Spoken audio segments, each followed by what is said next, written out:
ইন্দিরা গান্ধী এমন একটি নাম, যে নামটি বিশ্বের মানুষ শ্রদ্ধার সঙ্গে স্মরণ করে। এমন একটি নাম, যে নামের সঙ্গে বাংলাদেশ চিরকাল জড়িয়ে থাকবে।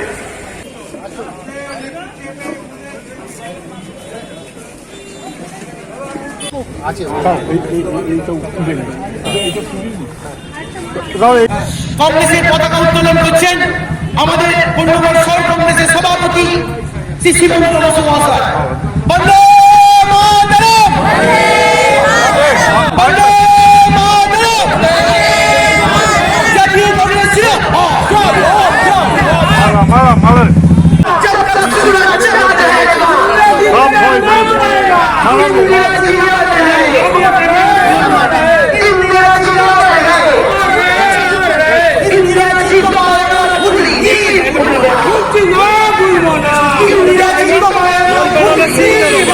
ইন্দিরা গান্ধী এমন একটি নাম, যে নামটি বিশ্বের মানুষ শ্রদ্ধার সঙ্গে স্মরণ করে।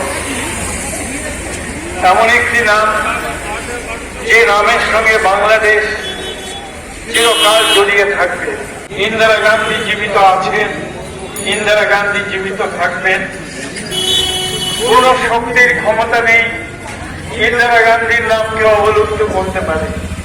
আমাদের খুব দুর্ভাগ্য যে ভারতবর্ষের এমন একজন কাণ্ডারী, সেই কাণ্ডারী নামকে ভুলিয়ে দেওয়ার জন্য বর্তমান ভারতবর্ষের বিজেপি সরকার তারা গভীরভাবে চক্রান্ত করেই চলেছেন।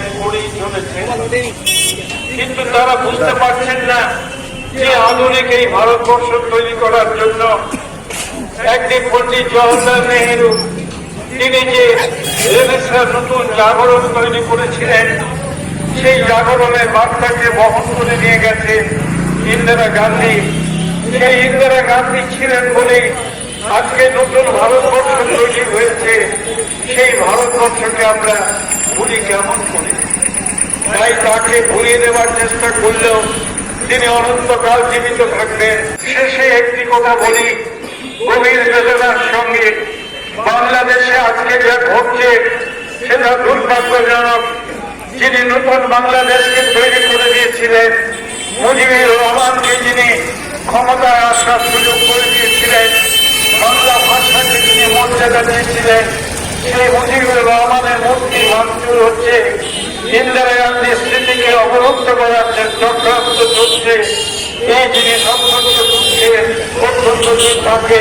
আমার স্থির বিশ্বাস এর বিরুদ্ধে বাংলাদেশের মানুষ নিশ্চয়ই জাগ্রত হয়ে প্রতিবাদ করবে, এ বিষয়ে কোনো সন্দেহ নেই।